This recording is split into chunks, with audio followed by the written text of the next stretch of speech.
Welcome into the Living Room Disciple podcast, where today we are joined by author and artist Jenai Auman to talk about her new book, Othered.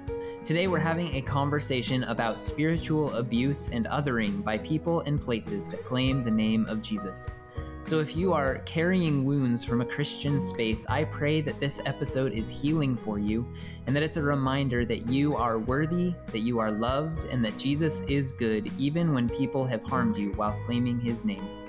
And if you're just a person who wants to see the church faithfully carry the light of Jesus, Jenai has so much wisdom for you as well. Our heart is to learn to love more like Jesus, even when it's difficult. And so we are so glad that you've joined us for this episode of the Living Room Disciple podcast, where discipleship finds a home.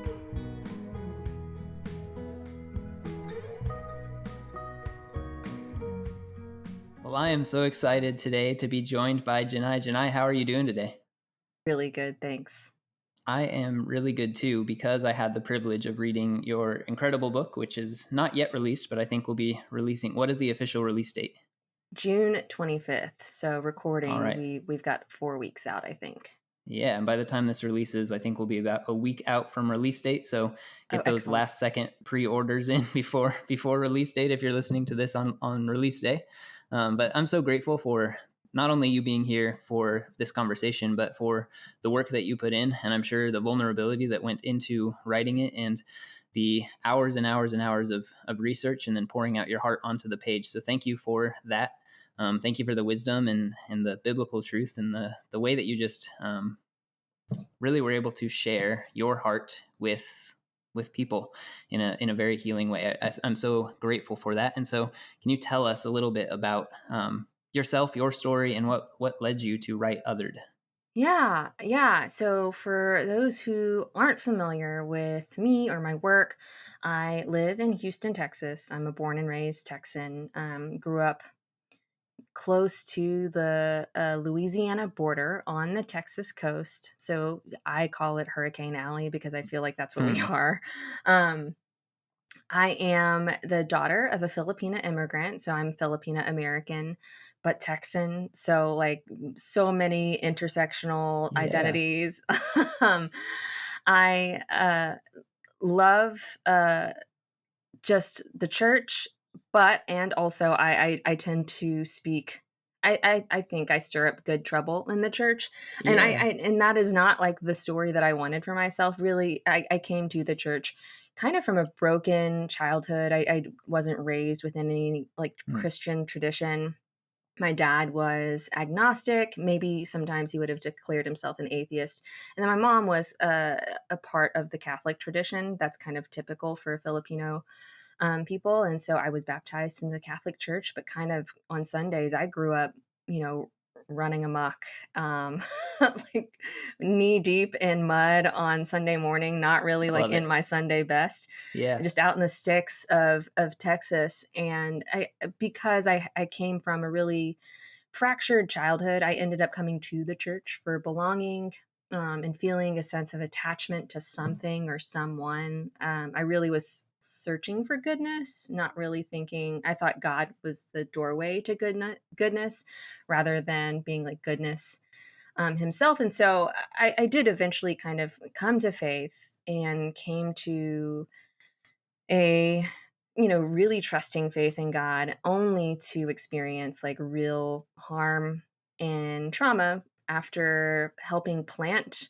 and then going on staff at a church. And I Othered, the book, began kind of as a story of kind of weaving in my narrative with theological research, but also trauma-informed research into inviting people to see like spiritual abuse isn't okay in the church. But it became so much more than that, because I realized spiritual abuse, like any harm in the church, I'm really advocating against any harm in the church is spiritually abusive. And so I started uniting, not only my story of spiritual abuse, which wasn't overtly racial, although I am Filipina. It wasn't overtly about gender, although it was in a male-only led church. Like there are kind of like these implicit overtones. But I also wanted to see, like, the conversation on like racial trauma in the church is harm in the church. And so I kind of weave together all of these things to write othered and really to build bridges between communities, to say any harm that you experience, it shouldn't unite us, but it does unite us in that, like, we are a part of, this community of saints who never wanted these wounds. And so, Mm. yeah, othered was kind of my invitation into something more beautiful, like an affirmation of what has happened for people, but also an invitation into a more beautiful way of living.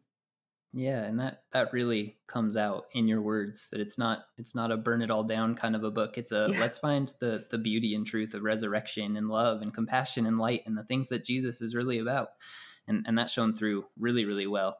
Um, so on the flip side, when we're kind of looking into the darkness that can happen in churches gone wrong and church leadership gone wrong and in spiritually abusive spaces, how would you say that spiritual abuse is kind of unique? What are the wounds that are unique to church hurt or church wounds that might be a little bit different than wounds from a family member or a friend or another situation like that?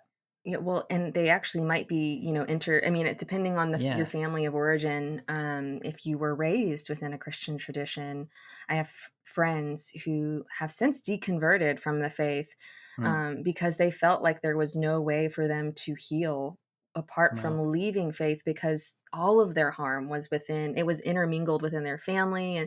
And so I kind of want to speak generally, like spiritual abuse leverages your, like, we are meaning making people. Like, we look for Yeah. meaning, we look for purpose, and so often that purpose and that meaning is intertwined with what we believe about spirituality, the human condition, our humanity. And so when those beliefs are leveraged against us to make us smaller, to make us feel less than, Hmm. to, it almost justifies, you aren't deserving of God-given care, but somebody else is, and so they're going to take from you so that they can have more. And they're doing it all in God's name, to say, this is what God says is right, this is what God says is faithful, this is what God says is obedient. And that confuses, and I hate using the word crazy, but like, it may Hmm. I for me, I remember like feeling like, this is crazy making. I don't know who I am. I don't know who God is anymore. I don't know. And the people who taught me what to believe about God are the very people committing these behaviors. So Right. spiritual abuse is particularly just nefarious, because it it it almost takes what's like inherent inside your, how you've kind of, your worldview. It's using your worldview and the ways in which you make sense in the world, and just kind of smashing your whole internal world apart so that other people can profit or feel bigger in some way, shape, or form. And it's saying Yeah. God allows this, and I don't think that's true at all. Yeah, absolutely not. And I think the picture you painted of God, especially, I was struck by early in the book. You mentioned both how Jesus is the one who says that he is the shepherd that leaves the 99 for the one. And Mm, so often that's the exact opposite experience that we see in these spaces where these leaders will gravitate towards the many at the exclusion of pushing out the one troublemaker, like you said earlier. yeah. And I think that's who our God is, biblically speaking, especially as revealed in Jesus. Um, and you had a quote later in the book. You said, to rewrite the story, we need to begin by reorienting how we identify with others. We Mm, reorient by recognizing the inherent personhood of all human beings, even those who do not look, act, and think like us. yeah. And so as you think about the, whether it's just kind of the abstract doctrine of the image of God, or whether you're really thinking about what it means for you personally to be the image of God, or for the person you don't get along with to be the image of God, or the pastor that hurt you to be the image of God, what does all of that mean to you as you think about that?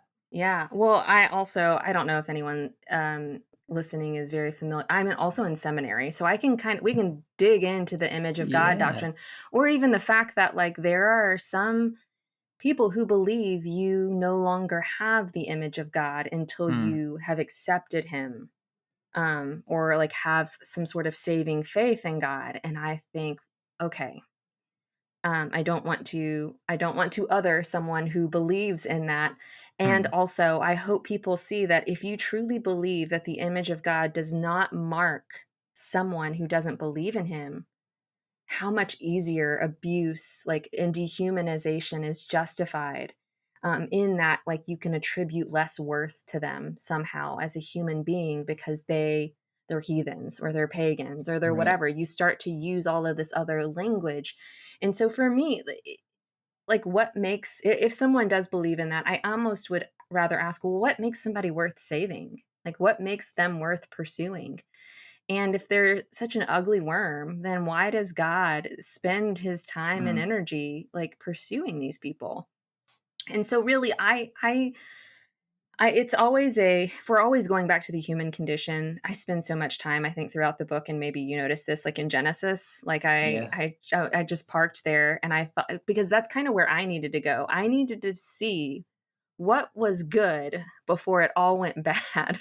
Yeah. And we were good before it all went bad. Mhm. And we were very good. Like, we were Mhm. kind of a part of, like, all of our relationship to one another, our relationship to the earth, our relationship to animals, to creatures. Like, we weren't exploiting. There was no exploitation.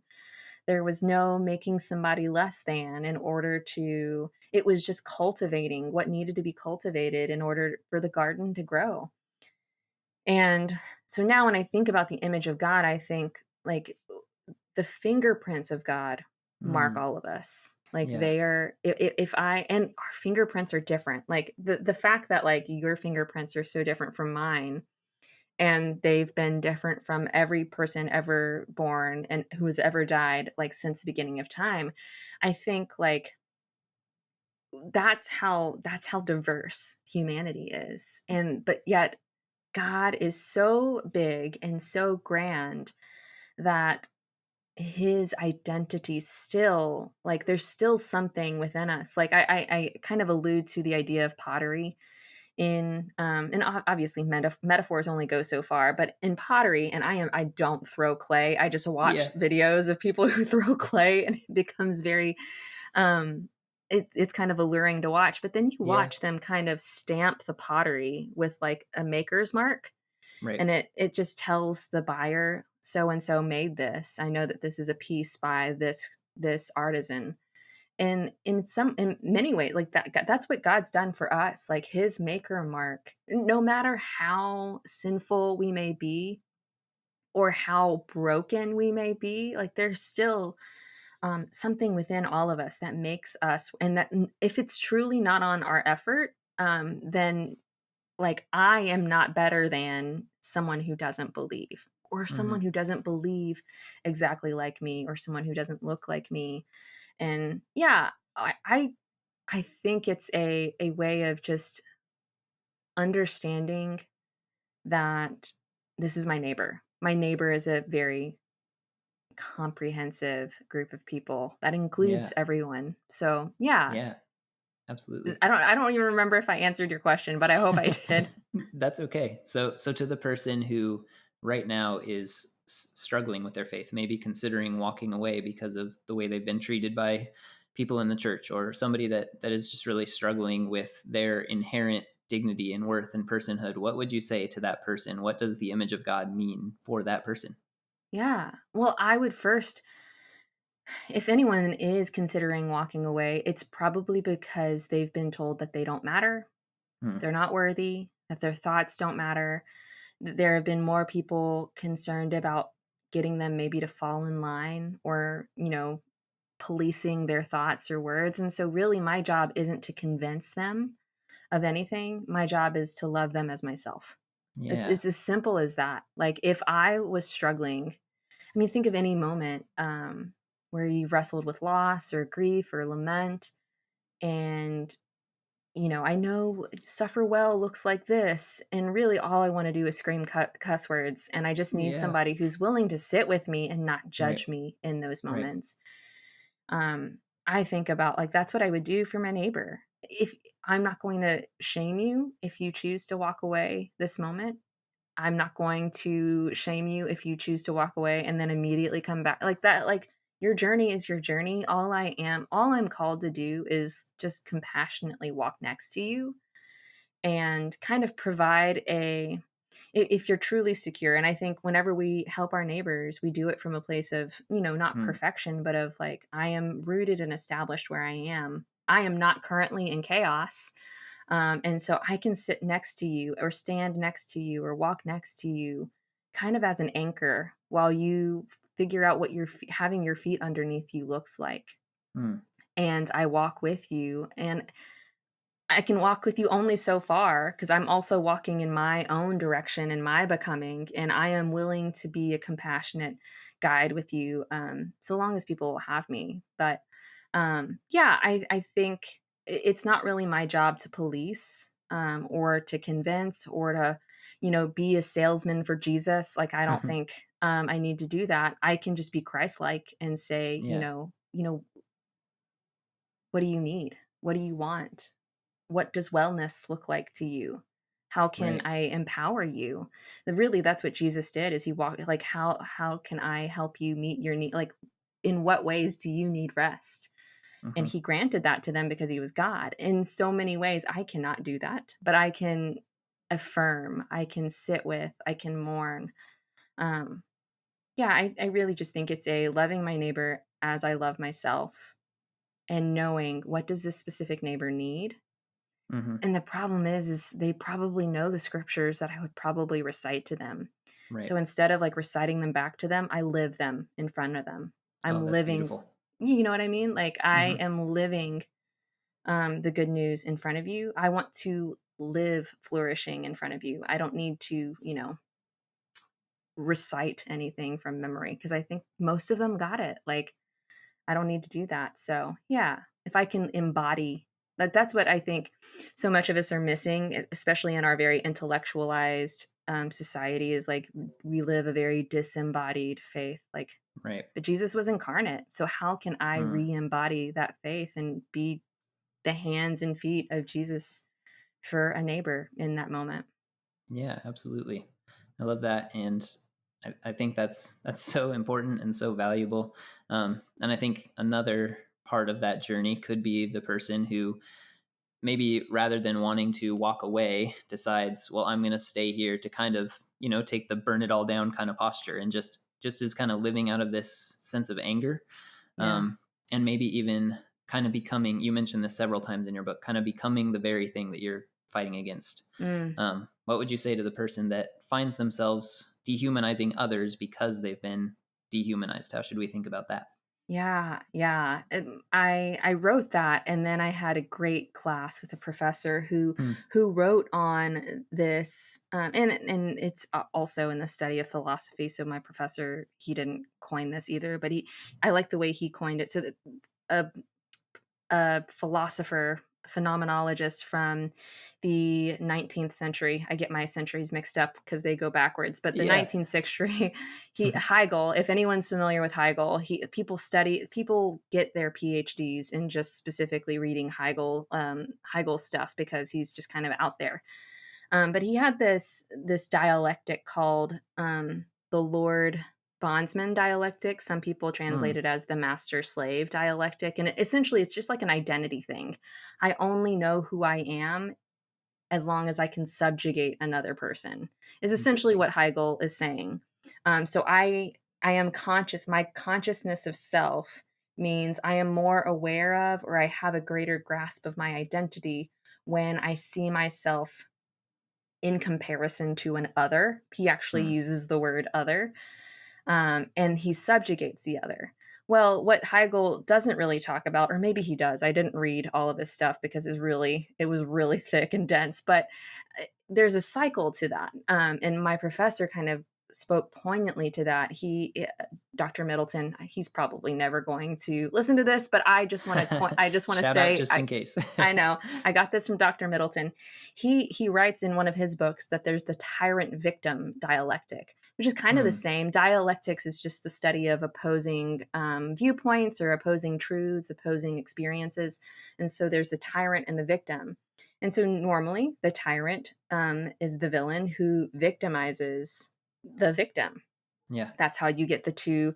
But whenever the victim has found their power, sometimes to protect themselves, they will then, like it's cyclical, become the new tyrant Mm. who victimizes others. And that's really kind of a if you kind of study trauma language, you know, a lot of the triggers or the fight, flight, freeze, like a lot of that self-protective Mm-hmm. because we were victimized in our past or felt powerless or out of control in our past when someone had done something to us. And there's that really terrible phrase, hurt people, which is true, but also healed people heal people. Yeah. And so I think so many of us, because we've been put in positions where we were dehumanized or abused, and we feel so powerless. Like Mm-hmm. I don't know if anyone gets that sense from the book, but I felt powerless and I sat in shame. And there were some mornings where I would wake up, and the moment my eyes opened, I thought, I just want someone to knock me out, because Mm. it was better sleeping. It was better being unconscious than being awake and alive in the world. And I was really I was really despondent. And I realized that place, that's vulnerable place, I could have, you know, polarized and went on the other end and thought, you know, you took my story away from me, or you tried to write my story from me. So now I will, you know, say whatever I want about you. I will put you down. I will call you out. And really that is, if people want to do that, like again, I am not policing. I have preferences on how people engage in activism. I think as a person who attempts to follow Jesus, I should be bridging. I'm an agent of reconciliation. Yeah. Um, and to do that, like I've kind of done a lot of work on rule of life, kind of the Benedictine, and a lot of my rule of life is oriented around, like, I want to, when all is said and done, when I'm gone from the world, I want the people who are closest to me and those who I've worked with to believe that I was a person of shalom, that I saw the Yeah. cracks and the fissures and the ruptures and the fractures, and I tried to mend them in the ways that I could. And Yeah. so I don't think othering is the way. I mean, look at, I'm not going to get political, but you look at political season and you see it from both sides. Like there are actually, like, I Democrats I love, and there are Republicans I love, and then there are very, very polarized extremes who you cannot engage in conversation without agreeing with them, which effectually, like, there's no conversation then, you know, like Right. there is just you know, you're in or you're out. Like, I Yeah. think, God, it's that Texas, cheesy imagery of, like, drawing the line in the sand, the Alamo, which actually didn't Mm-hmm. happen. Yeah. And I think, like, wow, like, we just do that so often. Like, you're in or you're out right now, ride or die. When really it's like, the way that I hope to show up in the world is to bring shalom to the ruptures, not to perpetuate them, because I see, like, that's what Jesus does in Yeah. the Yeah. scriptures. That's if I'm reading the scriptures and reading about Jesus's life and ministry, through the Ignatian method, which is one of those methods, like, you're not kind of mining the scriptures for life application. You're reading it as a story. And Ignatius of Loyola Mm. encouraged people to place themselves in the story, not as, like, one of the main characters or one of the, you know, characters on stage, but, like, as somebody who's watching everything unfold. Like, just be a Mm. person in the alleyway, just kind of watching things and kind of sociologically looking at what's unfolding. And it's Jesus, he made good trouble. He really didn't call people out. Even when he was flipping tables, he wasn't calling anyone out. He was calling them in. And that's Mm-hmm. really what I want to do. Is I think if I participate in the calling out, it's just like, you don't foster holistic conversation that way, but you can call people in. Like, this is not who you are. This is not Yeah. how the church is to be or to become.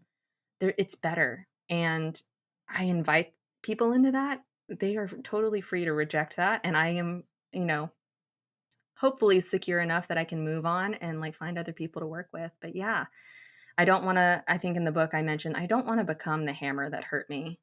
I Yeah. want to be the hands of Jesus that heal. And but man, it is really tempting to become the Mm-hmm. hammer that hurt me. Right. Yeah. Yeah. I'm so sorry for what you had to walk through and what those mornings waking up and feeling that way must Yeah, have no, felt like and must have been like. But I also think there's so much Jesus in what you just described, and that walking through that period of suffering to come yeah, to the resurrecting, bring shalom wherever you can kind of mindset. I think that's that's what the Christian life is all about. yeah. Um, and That and was I my think Holy Saturday. Like that was my yeah, and it exactly right. lasted more than one day, Right, like right. it was a season, considerable Hmm. season, but and parts of me died, but only so Yeah. parts of me could be resurrected. That's exactly right. Yeah, I've found myself to get kind of give a practical example when I feel I think part of what you're describing is when somebody who's created to image the God of the universe to the world is then told you're nothing more than a cog in the machine. Mm, You're nothing more than somebody who's here to get a job done and keep your mouth shut and whatever. yeah, I think that that can very much dehumanize you and make you feel like not who you are, who you were created to be. Um, and that kind of sense of dread does make you feel like a nail who's been hit by a hammer. And when I've walked through situations like that, I found myself being angry with my kids in ways that yeah, I shouldn't be angry with my kids because I know that they can't do anything back to me, right? And so it's yeah, kind of a safe space to like let that out. Um, and that's such a unfortunate but practical example of how we can become the very thing that we're upset about to someone else, and then it just kind of becomes this great ever spreading exponential growth of trauma and pain and yeah, hurt and wounds. And that's the exact opposite. It's the heal people, right? I want to be yeah, the kind of person who can, I don't want to say absorb the pain and keep it all inside myself. There have to be ways to get it out, but it has to be ways other than causing pain to other people. yeah, Um, so that bringing shalom, bringing resurrection, bringing peace, and bridging the gaps, I think is so necessary and such an important call to Christians in our day and age. So thank you for that, and I hope people will read your book to learn more about that. On the flip side, I think some people would probably be listening to this interview and saying like, you guys should really be quiet about this. We don't, if anybody's not yeah, a Christian and they're listening, we don't want them to find out that sometimes Christians aren't perfect. We should kind of keep this on the down low so that we, make God look good. What would you say? What is the role of speaking prophetically versus kind of protecting the reputation of the church or protecting the reputation of even God? yeah. Well, first of all, I'd say, like, is God so small that he needs me to protect him? Hmm. Is that my job? I don't think so. My job is to speak truth and be a part of this has been really important for me in kind of like my shift theologically, but we think of truth in absolutes, like this is absolutely true, but I believe there is a universal truth. I don't think we know everything about that universal truth right now. Like the Hebrew understanding of truth was that God is continually revealing the truth to us across time. We are time bound human beings, but God isn't. And so we get to, in every decade and every century, see a little bit more about the truth that God is revealing. And that's why, apocalypse, that's not the burn it all down for better. Yeah. Apocalypse is just translated as revelation, which is why the last book is Right. Revelation. Something is further being revealed. The Apostle Paul talks about it, now I know in part, and then I shall see in full. And I even think now, I just spent a semester reading the reformers, Catholic reformers, so the Council of Trent, Martin Luther's like primary documents, which is that he's a pill. But Hmm. and Calvin, like I get where they're coming from. Like they wanted to, the preaching of the word to be like I see the abuses of power that even they were calling out. I would say like why is it so important to speak the truth? Because that's what God calls us to. Anything short is perpetuating the harm and the fractures in the world. We do the very thing that, Adam and Eve, when they took of the fruit and ate it, they ruptured their Hmm. relationship with God. anything, and then they hid from him, and then they like image management, like they tried to Right. cover themselves with fig leaves, like that is Right. image management. So I think, Mhm. they could speak the truth, and they could have spoke it without shame because God was inviting them to tell the truth. Yeah. That's Right. what God is continuing to do with us. He's inviting us to tell the truth, but for whatever reason, shame still has like a tight grip. People are still like tempted to find new fig leaves to cover up, and I think, God doesn't need me to if God needs me to protect him, I'm sorry, we're all at a loss. Like, you know what I mean? Like, I I am not the savior. And that's like, that is, if God needed me to protect him, I would feel so much more in bondage. Like, the Mm. weight of that would be on me. And to think that some people actually believe that, I think that is not the yoke of Christ. That is not an easy burden. Um, I would say, speaking prophetically, and I do have a chapter. I knew, I was like, I'm gonna want a chapter on the prophets. I don't know how it's. I thought it was going to be about Ezekiel 34. Ezekiel's like my guy. He's Nice. weird. Yeah. You know what I mean? Like the whole beginning of Ezekiel is weird. Like, eat this scroll. I love. Yeah. I love weird. I love it when things get strange, because something, I think, when things get strange or they get weird, something is about to be revealed. And Mm. that's just consistently John the Baptist, Yeah. super weird. You know what I mean? Like, something is about to happen when things get weird.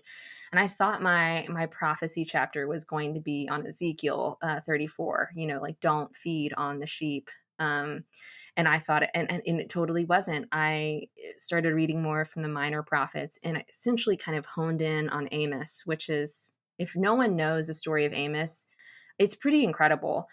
But Amos is from the southern kingdom. He's speaking to the northern kingdom, and he's essentially telling them, all of your neighbors are fighting with one another. Um, Judah has essentially forgotten God, forsaken God for other gods, but Israel's sins are different. Israel is supposed to be the blessing to the nations, but the nations all around them are fighting one another. And not only that, like, Israel's sins are greater because they're plundering their own people. The people, like, you were stealing, like taking, like selling people for sandals or whatever, and it's just egregious. And so I really believed that. And then there's a point in Amos where he's speaking to the priest Amaziah, and Amaziah says, "Go and do your prophesying elsewhere. Like, get out of here. Like, you're not Mm. welcome." And all Amos did, he's like he was a guy who he took care of the earth. I think he was a shepherd, and he was like Yeah. he oversaw orchards. So he was a guy of the land. But even in his prophesying, he was trying to, like, mending this relationship with Israel influenced his work too. Like, I can't mend the ruptures, our relationship with the earth and with creation, if the ways in which you're supposed to be blessing the nations is just not happening because you keep plundering your own people. Right. um and I think, we are a storied people. We tend to relive the difficult parts of our story. There's patterns there. If you kind of zoom out in the Bible, you start to see the patterns, like, all right, this is a ruptured relationship, this is a ruptured relationship. Um, in many ways, the contemporary church has done a lot of the same. Like, they're plundering their own people. The pulpit has become an alluring place where, you can kind of profit off of the marginalized or profit from Mm. people who don't know better. And I think, man, like, there's a Jamar Tisby quote. He says, in regard to racism, he says, racism never really goes away, it adapts. The Mm. same thing with abuse of power. Abuse of power never really goes away, it adapts. So just because Jesus flipped a table in a temple doesn't mean that exploitation of marginalized people ever went away. It just Right. adapted. It was like, all right, we're not allowed to do this anymore. We will do something else. And so, yeah, I think prophecy it's more than just like fortune telling. It's just truth telling. For sure. Um, yeah, it's calling people back to who they are. It's like that scene in Mm. Moana. I don't know if you've watched Moana where she's like Yeah. talking to the volcano. She's like, Yeah. "This is not who you are. This is Yeah. not who we That's so are." good. I Yeah. love it. I did not expect a Moana reference in this conversation, but I Oh love yeah, I'll go there. Yeah, perfect. Yeah, it strikes me that God, when I mean, He calls Israel specifically to represent His name, to bear His name Mm, to all the nations of the earth, and when they fail time and time again, He doesn't engage in a PR campaign to clean it mm-mm. up and pretend that Israel is doing the job. He sends prophets to tell the truth, Yeah, and so I think the same rings true for us as Christians who ought to bear the name of God to the world. I think we ought to tell the truth and shine light on the dark places rather than continuing to keep them in the dark in hopes that nobody finds out.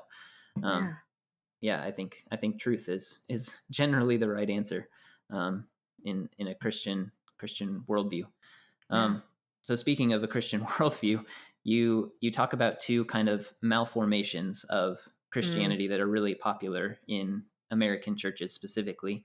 One being comfortable Christianity, and another being triumphant Christianity. yeah. Can you just talk about those a little bit? What are those? What do they look like? And what are some familiar things that most listeners would probably be familiar with if they paid attention to the signs? Yeah, yeah, and I speak of these things as someone who participated in both of these Yeah, things absolutely. too. Like I am not saying, or I don't even want to shame anyone who maybe resonates with this or is trying to figure this out. But comfortable Christianity, that is really just kind of a. I had to figure out a phrase to kind of encompass this whole ideology without necessarily othering anyone that already had language for something. Like I didn't want to do that. So comfortable Christianity, and I say in the book over and over again, it is not bad to be comfortable. Um, that's what Jesus came to do. He came to bring comfort to weary people. But comfort or comfortable Christianity tends to hoard comfort, takes Mm, away comfort or extending comfort to those who are the most weary, especially sociologically within the systems of our culture, and hoards it so that other people can have comfort at the expense of others. wow. Sometimes it's not intentional. I'm going to take comfort away from this people. It's kind of built into the bedrock of how we do life. I think about there's a kind of acquaintance of mine, Kevin Nye. He talks about the homelessness, and the Hmm. crisis, and how really like the treatment is providing homes to people. But we've got this whole mortgage system and real estate, and then people try to build, a housing unit for more marginalized communities somewhere, and then like neighbors vote against it. So thinking Right. about like comfortable Christianity tends to have a hard time engaging in discomforting realities that are true. It might not be their reality, but it's their neighbor's reality. And instead of loving their neighbor who discomforts them, you tend to like Mm, push them to the sides so that, or you create a narrative in their head. They're only homeless because they made choices and now they are that way, when that's just totally not the case, and many yeah. more times than not. Or we construct narratives that says whatever happened to them is justified, but that's not loving our neighbor. And so I tend to, and I don't think I do this in the book, comfortable Christianity is really just complicit. They maybe Mm, aren't overtly enacting abusive or championing systems of oppression, but somehow they benefit from the system, and so they don't challenge it, and in doing yeah. so they become complicit to the system.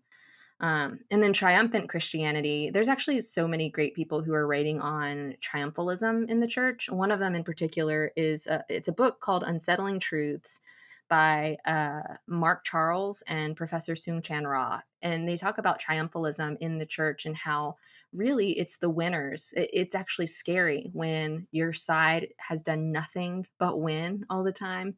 We won the American Revolution. We win all these skirmishes. The North won over the South. And so the winners tend to govern what the narrative is. And because they get to control the story, um, they tend to ostracize stories of loss, stories of grief. But those stories also shape us because there's not Mm, only communal loss, but there's loss. Like we each experience individual loss, and we actually have that shared in our humanity. And so triumphant Christianity, I kind of tend to write about it in terms of like, our testimonies. Like, tell us your testimony. And we want to hear the end. Like, we want to hear, like, God saved you. And here's all the stuff that he saved me from. He saved me. I overcame it. But hardly ever do we have like a spiritual practice in our church where we hear these hard testimonies and think, oh my gosh, like, we need to grieve the fact that you have, as a kid or as a whatever, like, we don't see to those wounds. We think, oh, they're great. They were saved by Jesus.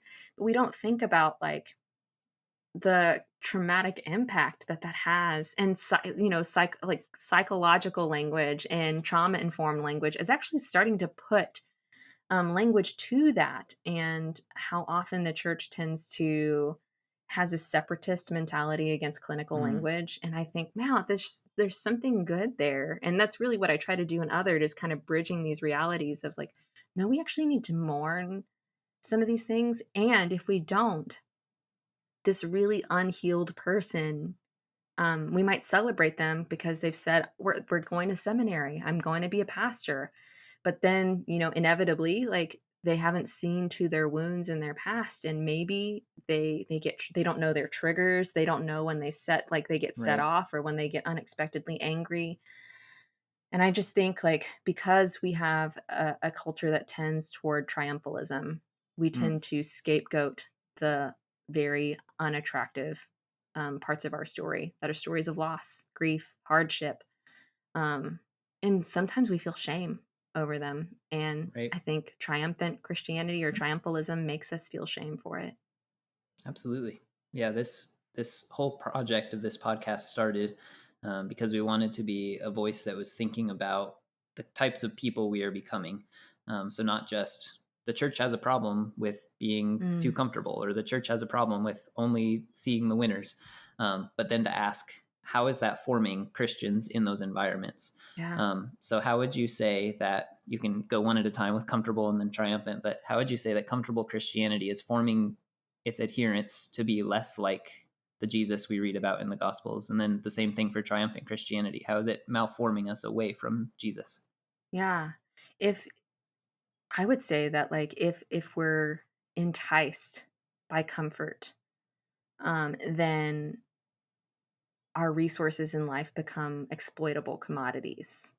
Um, it's everything's a zero sum game. If you have that thing, I don't have that thing. So my life becomes all about taking that thing away from others so that I have more. Yeah. And that is not, like, Yeah. that is It's the 100% opposite. not the story of the gospel. Um, and so we perpetuate the system. Like, we might not be the one who's Jesus, like, Jesus didn't flip our table. We've just set up shop somewhere else.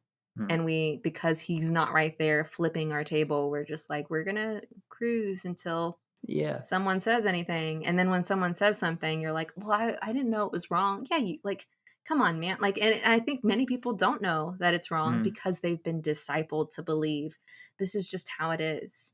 hmm. Um, I even think about, it's kind of like shuffling of resources, and how church growth now, often it's not from new converts, it's from people Right. transferring from another church, and how, God, by God's grace, we grew. And I'm like, well, did we? Or is it just kind of the church shuffling around? In the same ways, triumphant Christianity and how we're malformed by triumphalism is we tend to it encourage us to ostracize and other losers, or what we perceive as Right. losers. And what we perceive as losers today in our cultural context would not be the same definition of what someone is considered a loser, 40 years from now, or even 200 years ago. Hmm. Um, Whoever is winning, like that, it just reduces the humanity in the stories of certain people. Um, and it's just wrong. And we're malformed by it because then we start attributing more value to winners, to Right. people who are able, and really the winners are those who are most able to work whatever system of oppression that we're living in. And for those who are wondering, like, we are all in systems of oppression. Like what it's the scripture. Oh, it's in Ephesians, and I'm gonna butcher the verse, but our battle is not against flesh and blood, but it's against the Right. powers and principalities of our time. The powers and principalities like are our systems, and so we are malformed by the system, by triumphant Christianity, because it tends to encourage us to work the system instead of flipping the system. Wow. Yeah, and it's turns us away from, again, the God who leaves the 99 for the one, Yeah, for the loser, for the one that got pushed yeah, out, for the exiled. It malforms us away from the Father who lovingly welcomes back the prodigal son who had squandered everything and who was a loser, right? yeah. But he's welcomed back as a winner, as a champion we're throwing a feast for, so to speak. Yeah. And I And think not I I think think I read a commentary on The Prodigal Son at some point that the father, maybe it was N.T. Wright or it might have been Kenneth Bailey. I can't remember. I did not come up with this though. But the father actually took on shame. Like like the yeah, running toward the son. Like it would have been a shameful as the patriarch, and obviously this is a parable, it's a story, but right, still, like, not only was he welcoming him back, but shame had no claim over the father. He like, there is nothing that will separate me from my child. Like, right, that's the sort of thing, like, I will look like a weirdo and a loser if it means welcoming yeah, my and if I get to throw a huge party and welcome them back. So yeah, I love that story. absolutely. Yeah. Going back to my example earlier of getting angry with my kids because I'm holding anger Yeah, from other things, it is that absorbing the shame on myself so that I can pass shalom on to somebody yeah, else. And of course, there are unhealthy ways that can actually get distorted and just make us continually less and less healthy until we can't help but harm other people. But yeah. I think there are healthy ways to absorb the shame in ways just saying, it does not matter what they think of me. I love my child who's come Yeah. home regardless of what everybody thinks, and I'm willing to accept that shame. So I love that interpretation. Thank you for sharing that with us. Yeah. So we've talked about some of the ways that we can be malformed, whether it's by comfortable Mm, Christianity, triumphant Christianity, spiritual abuse, othering people. But who would you say? Let's end on a positive note. Who would you say yeah. we should be becoming? We talk about on this podcast a lot Romans 12, that do not be conformed to the patterns of the world, but be transformed by the Mm, renewing of your mind. So as we are transforming, what kind of people should we be becoming? yeah. I I love the I love that the name for God's people in the Old Testament, the Israelites.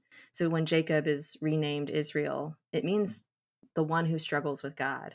Mm, And it is bewildering for me that the people that come from that lineage are known. I mean, they're the Israelites. So they are also the ones who struggle with God. hmm I think we struggle with him not only in our doubts, but in our questions of like, who am I becoming? Um, and sometimes we really do think we're struggling, God, because the harm that we experience in churches or other people experience in churches, they don't know how to detangle it from the name of God. And so I want to become someone that is willing to wrestle with hard things, not necessarily people, but like wrestle with the things that God's put in front of me and to have my mind changed about it. So Hmm. being transformed, what do I want to become? I want to become someone that's repentance, that Romans 12, like that is don't be conformed, but be transformed. Repentance is a turning away, a 180, a newness. I want Yeah. to no longer, and I talk about this in the book. I shared about it earlier. I don't want to become the hammer that hurt me. And while I don't have to apologize for the wounds that I had to sustain from other people, I'm not apologizing to them. Repentance is so much more than apologizing. Repentance is saying, like, this sort of corruption will no longer be catechized into me. Hmm. I will not walk in this way. Um, what sort of people are we becoming? I really latch on to the idea of agents of reconciliation, hmm and it's got to be contextualized. So I am doing the work that I can. Here's the thing, like, I don't ever desire to be a pastor. I champion other women who aspire and who are, maybe made for that. I don't want to preach. I'm not like, I don't want to stand on a stage. I'm really an artist and a creative. I can take words and colors and mush them together and try to make something to show people beauty and, share the gospel and the good news in that way. But I think in all ways, like, how can we help suture what is ruptured in the Yeah. world? Like, how can we help hold together? And I mentioned in the book, like, this idea that Makoto Fujimura, like, he taught me in his book, Art and Faith. Kintsugi theology is picking up the pieces and daring to believe, kintsugi being, picking up broken pottery and gluing it back together and gilding it with gold. Hmm. We have the opportunity to do that in our own context. So whether you're a, engineer, my husband's an engineer. I am not an engineer, but he has an opportunity to go out into his place and, I don't know how many conversations that he has, but extending compassion, care, humanity to people in his context looks so much different than what I do, which is Hmm. engaging specifically kind of in Christian ministry, but that looks different for a social worker. That looks different for um, someone in graphic design, like freelancers. It looks different in our particular context and in our geography. And so, really, it's just all about asking, what does shalom and wholeness, or what could that look like where I am? And how Yeah. can I be a part of that? I don't have to be the one that totally does it, but how can I usher that in? Yeah, that's beautiful. I think you've referenced so many great resources throughout this conversation, and I think if somebody has picked up on any specific piece of this conversation and just kind of wants to go deeper, there are so many opportunities for that. Oh, so many. Um, yeah, and so thank you for not just saying your wisdom, but also sharing where you got it. I think that's awesome. Yeah. Yeah. And speaking of which, I think your book is going to be a wonderful resource when it comes out. So can you plug that book just a little bit for us? Why should people want to pick it up and read it? Yeah, really, I wrote it primarily for people who have experienced really just a lot of harm or just some harm, or maybe they experienced harm, but they don't know how to name it. They've just come out of a very confusing experience. I wrote it primarily for them. I also wrote it for people who know that stuff like this is happening in the church and they don't know what to do, Mm, or they don't know how to care for their friend who says something happened to them, or they don't know how to help. I really just wrote it to provide language and to resource people. I didn't write it to become anyone's guru or to become like, come join my thing. Like, I really just wanted to resource people and say, hey, here's some dots to help you yeah, connect with some language that I've engaged with through my education or my experience. And I just wanted it to be a compassionate guide for people wherever they were. But yeah, it's primarily for those who've experienced some sort of harm in the church, in the people of God, or in faith-based spaces, or people who want to know, how can I bring shalom in this instance? And of course, they can find it anywhere books are. And if they want to connect with me, I'm around too. Like, awesome. I'm all over the internet somewhere, and I'm glad to answer emails and questions. But yeah, I hope people read. Um, I'm really proud of it, and I know there it's not the end of the conversation. It's just a part of the conversation. Yeah, And so I just hope people kind of see that as like a continuation in whatever else they learn. yeah. It's you finding your part in bringing shalom in your part of the world. And Yeah. I've had the chance to read it, and it is a wonderful book, a beautiful book. And so thank you for writing it. And I do recommend it to everybody listening, no matter whether they've faced this kind of situation or not, because everybody knows somebody that has, and it can kind of give us language and tools and resources in order to be the hands and feet of Jesus to people that need it. Yeah. And so everybody go and pre-order the book or buy the book if it's out by the time you're listening to this conversation. And Jenai, thank you so much for having this conversation with me and sharing your wisdom with our listeners. Yeah. Thank you for having me on. Absolutely. Well, Jenai's book releases June 25th, and the full title is Othered: Finding Belonging with the God Who Pursues the Hurt, harmed, and marginalized. So make sure to pick that up wherever books are sold and follow Jenai's work at jenaiauman.com. You can also visit livingroomdisciple.com to learn more about what we're doing and support our work through Patreon. We are so grateful each time you choose to listen, and we also want to thank Micah Pop for producing the episode, Eric Church for getting it out to you, and Daniel Ramirez for composing the music for today's episode of the Living Room Disciple podcast, where discipleship finds a home.